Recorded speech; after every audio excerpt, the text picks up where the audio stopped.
Pues amanecí un poco mejor porque ya se está yendo la heladez. La heladez yucateca, yo no soy team frío. ¿Ya no vas a poner tu periódico abajo de la hamaca? No, ya no.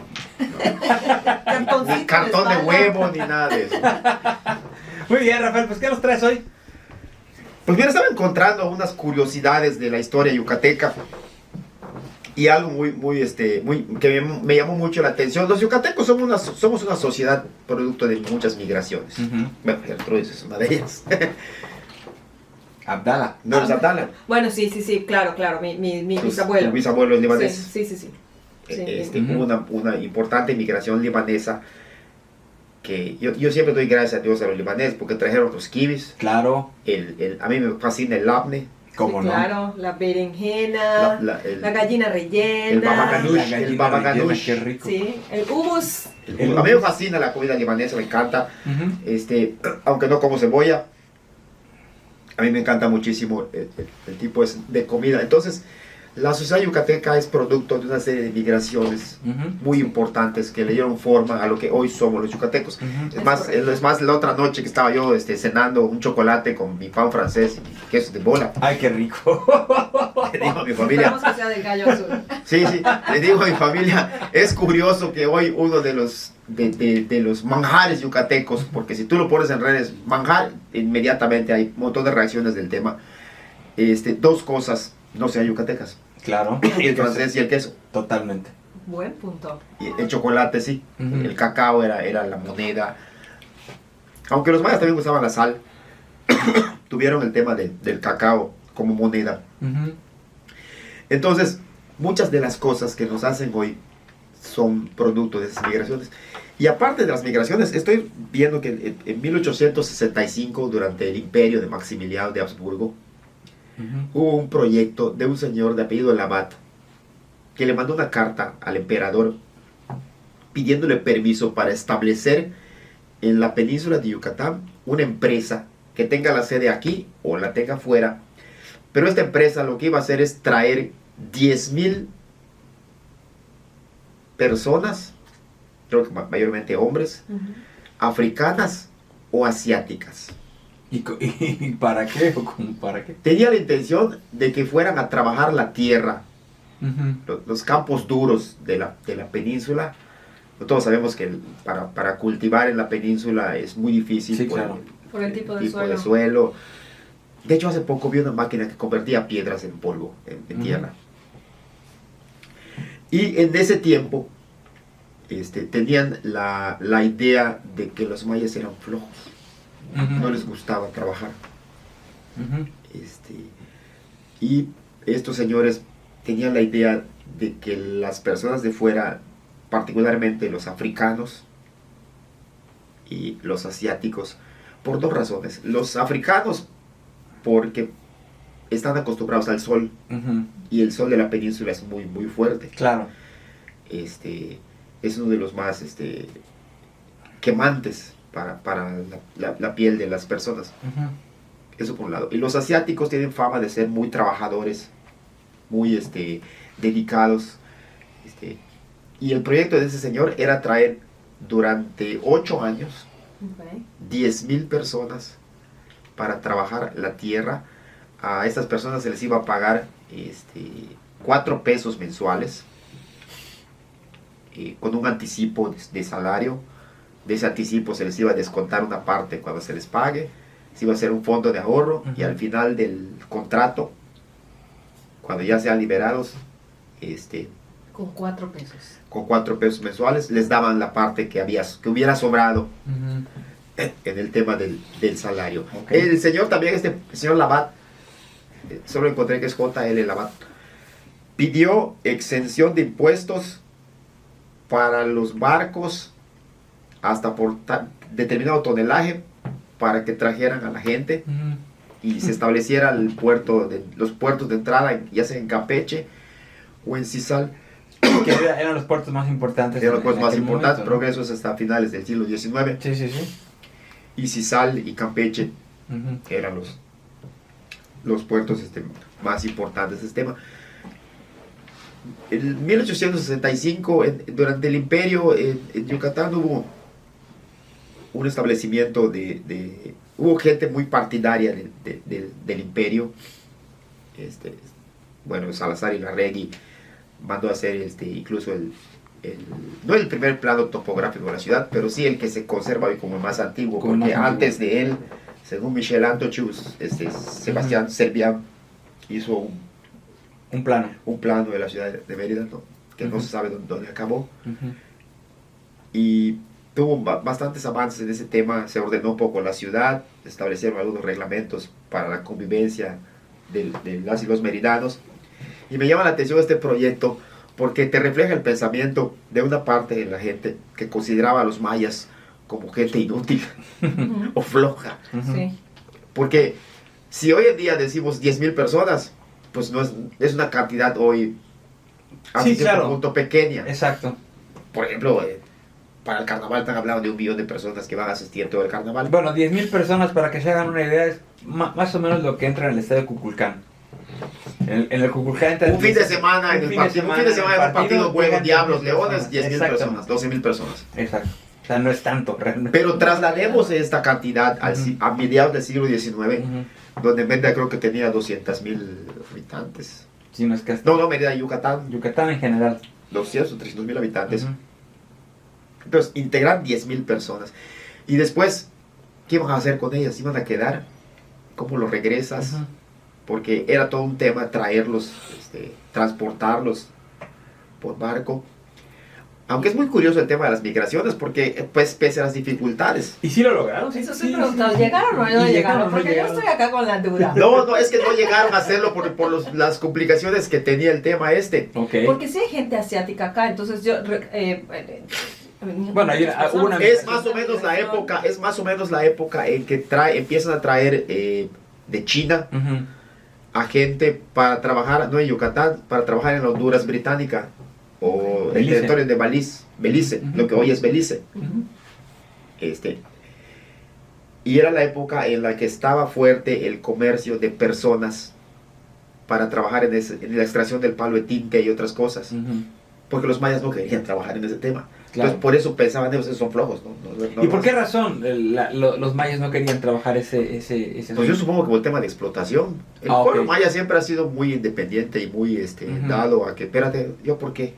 Y además yo creo que también, bueno, puedo asumir que es algo que viene de sus costumbres. Al final los mayas se regían mucho por las épocas de cosecha, o sea, Ujú. por cómo, de todo eso. Y entonces al final ellos yo creo que tenían épocas en las que sí trabajaban mucho y al final habían épocas en las que pues no, porque ya no les tocaba, el clima no favorecía. Dependiendo de los y- ciclos lunares Claro, y todo ¿no? eso. Además por el tema ahora sí que del clima de la península y el sol excesivo gran parte del año, pues es lógico que un campesino salga a las 5, a las 4 de la mañana, 5 de la mañana y termine a las 9 porque él ya no aguanta el sol. Claro. No tenemos la fama de que nosotros tenemos acá en Yucatán un horario diferente a toda la República en cuestiones de los niños entran más temprano a la escuela por el tema del Entran a las calor, 7. la gente duerme la siesta, pero la siesta no es necesariamente por un tema de flojera, el calor abate el cuerpo, claro. ¿no?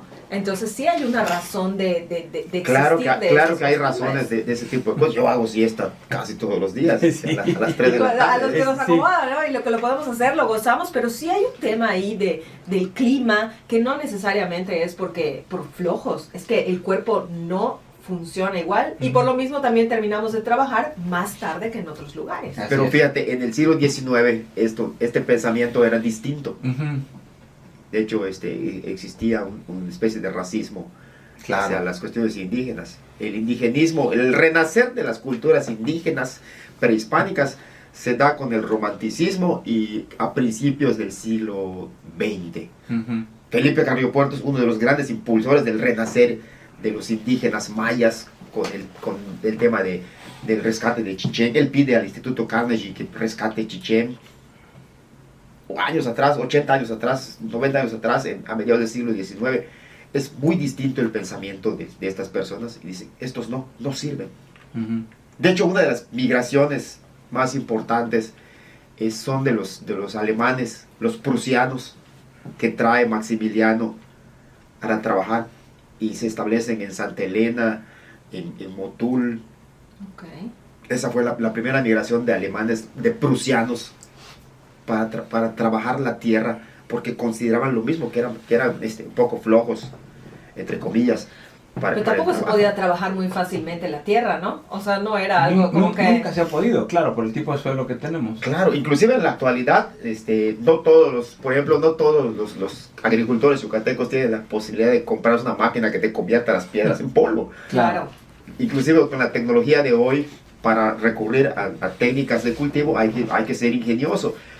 Hay que seleccionar qué cultivo te va a servir y todo ese tema, ¿no? Que viene con una mente de conquistadores, con una mente de lo que ellos viven en sus lugares de origen, que quieren replicar en las tierras conquistadas, pero que no necesariamente funciona de la misma manera hasta por el hecho de cómo es. Por eso el proyecto de la BAT no prospera. Tal vez está loco, no hay manera. Además, lo que implica mover barcos para traer a la gente. No es como ahora que los montas a todos en un barco y te traes 10.000, 15.000 personas. Claro, era complicado. Los barcos eran mucho más pequeños, muy ¿no? complicado el tema, ¿no? Oye, pero llega entonces, como dices tú, los libaneses, que entonces ya no se enfocan tanto en ese tipo de trabajo, sino se enfocan en el comercio y en eso que sí se puede mover de una forma más fácil y que no depende. Y llegan en otro momento histórico, los libaneses llegan a finales del siglo XIX, por las condiciones políticas del Líbano. Claro. Sí. Llegan por otros motivos, no vienen en un proyecto de sustituir a nadie, sino vienen buscando una nueva patria. Una mejor oportunidad. Una mejor oportunidad de vida. Por eso el tema es diferente con los libaneses. Los chinos también es diferente porque los traen como esclavos. Muchos de ellos escapan. Y en ese proceso de escapar se dan cuenta varios de ellos que hay oportunidades de trabajo acá. Y vienen otros chinos que incluso establecen comercios. Si tú revisas los periódicos y las publicaciones de principios del siglo XX, vas a ver muchos negocios de chinos en la ciudad de Mérida. Lo mismo pasa con los libaneses. Toda la calle 52. ¿Y los coreanos? Oye, que acá está la diferencia. No vienen a conquistar. Por eso, claro, vienen en otro momento. O sea, vienen a ser parte de la cultura, ¿no? ¿Y la migración coreana? La migración coreana se da también porque los engañan. Vamos a esas oportunidades que hay, que se buscaron y se hicieron otras culturas, pues hay que traer más porque hace falta. Además hay reducciones de población por enfermedades X. Entonces van a buscar coreanos y los traen engañados. Okay. El principio fue así. Por eso estaba la famosa cantina El Chemulpo, donde decían cuando ya estaban pasados de copas empezaban a llorar los coreanos y a gritar Chemulpo, Chemulpo, porque recordaban al puerto, hoy el puerto de Incheon, donde salieron para, según ellos, venir a vivir una vida mejor, y resulta que no. Que solo los engañaron. Y se quedaron acá, y es cuando también se establece una colonia coreana, y entonces ya se adapta. Porque también son gente que ha sido muy hábil en el tema de adaptarse a lo que somos los yucatecos, a la cultura del yucateco. En general a los lugares donde van, ¿no? Porque hay migraciones en varias partes del mundo donde esto ha sucedido, sobre todo de personas que vienen de Asia, en ¿no? el norte de América. Y muy curioso porque se van a enojar por lo que voy a decir varios, pero mucha gente que está viniendo a vivir a Mérida, que es del centro del país, del altiplano o del norte, vienen a vivir atraídos por la seguridad. Pero les cuesta trabajo adaptarse a la cultura y sobre todo al acento yucateco. Yo he visto en redes sociales muchas burlas de gente foránea del norte de México, del altiplano, que se burlan de varios yucatecos de cómo hablamos. Una de mis amigas posteó que estaban burlando en Progreso, una persona de estas. Y es curioso porque nuestros paisanos como que les cuesta trabajo ese tema. Pero cuando hay un extranjero, no. Al extranjero le es más fácil, ¿no? Bueno, mi profesora de lengua maya es de origen austriaco. ¿Ah, sí? Ah, mira qué interesante. La doctora Bárbara Blaja, que me dio clase en la UADI, es austriaca. Y hablaba el maya perfectamente mejor que muchos de nosotros. A mí me da vergüenza decirlo. Qué interesante. Pero los extranjeros incluso vienen hasta fascinados a estudiar el lenguaje. Y nuestros connacionales, cuando vienen a vivir acá, de cómo hablar esos chicoteros. Pues yo creo que hay un refrán que bien dice de a donde fueres haz lo que vieres, ¿no? Que es en donde yo considero que debería ser como una máxima para todas las personas que se van a cualquier otro lugar, ¿no? Al final estás migrando y estás buscando, por la razón que sea, pues hay que compenetrarse con el entorno, ¿no? O Sí, sea, hay que tener por lo menos esa es hasta responsabilidad, ¿no? Porque al final diste uno con la está palabra llegando, correcta, responsabilidad. sí, en el uno tema. está llegando a un espacio en donde tienen unos usos, tienen unas costumbres y pues lo ideal es que para que te puedas mimetizar, pues tienes que adaptarte a eso, ¿no? Así es. Si no, porque no, si no estás luchando, remando contra corriente, ¿no? Por aquí un comentario del público dice, Leti Morán, saludos. Nuestros mayas jamás fueron flojos y la prueba es el poderío que se tuvo económico con el Enequén. Coincido. Siempre han sido explotados y mal pagados. Y en una época se los llevaron a Cuba a trabajar. Es verdad, en Cuba hay una comunidad maya. Ahí por las Guasimas. Exactamente. Y dice, la gente que se burla, pues es evidentemente por ignorancia y porque no conocen la cultura. Muchas gracias por el comentario de Es Leti Morán. correcto, agradecemos el comentario, es correcto lo que dice. Los mayas no son flojos, tienen un estilo y un modo de vida adecuado al clima, como bien mencionó Gertrudis. Y eso hay que también tenerlo en cuenta a la hora de, antes de soltar un juicio lapidario sobre una sociedad o la otra. Así es. Bueno, Rafael, ¿con qué nos dejas en esta mañana? Pues un saludo, está el carnaval. Está Qué el bueno, carnaval. qué bueno que hay calor, qué bueno que hay calor y se va a poder disfrutar un carnaval. Yo extraño cuando traen las cubanas el carnaval. Rafael. La neta. En aquellas épocas de los años 90, ¿no? Ay, sí. Es que a mí me tocó el azul de lavado cuando te pintaba la cara de Oye, la azul. rubia a- superior en el carrito. A mí también me tocó el azul de lavado. Bueno, Y tenemos para hoy un reportaje sobre Felipe Carrillo Puerto. Detalles de la ejecución de Carrillo Puerto, ujú. de su vida política, de cómo se metió a la vida política. Es muy interesante, vayan a verlo en Crónicas Delirantes, YouTube, Facebook, en TikTok. Sale hoy. Sale hoy el video, ya está listo. Solo tenemos ¿Cómo a qué hora en debe salir para estreno? un par de horas está listo. En un par de horas. Bueno, pues estaremos muy pendientes de las crónicas delirantes de Rafael Gómez Chi. Por cierto, el del cenote, que no es cenote, estuvo muy bueno, la Muchas verdad. gracias. Me gustó mucho verlo, fue muy interesante. En esta residencia tan conocida, ¿no? De ahí de la avenida Cupules. Es correcto. Fue muy gratificante porque no había, según yo, no había datos. Ujú. Pero pues Ahora, lo que es una pena es que sí está muy contaminado, ¿no? está lleno de basura. Eso es una pena, ¿no? Porque por lo que contaba Rafael en el reportaje... Yo creo incluso- que habrá que hablar algún día del tema de la basura en la ciudad. Sí, Sí, definitivamente. sí, porque además lo que contaba Rafael en el reportaje es que la gente se iba a bañar Sí, a este lugar y pues evidentemente eso ya no es posible, ¿no? es correcto. Bueno. Es muy lamentable ese tema. Más Bueno, bien pues ahí está, interesante. ahí se los dejo. Crónicas Delirantes. Estén pendientes en un par de horas. Algo de la vida de Carrillo Puerto. Muy bien, Pues pues gracias por Rafael todo, Gómez Chi. Rafael. Nos estamos viendo. Gracias. Fueron las crónicas de Rafael Gómez Chi.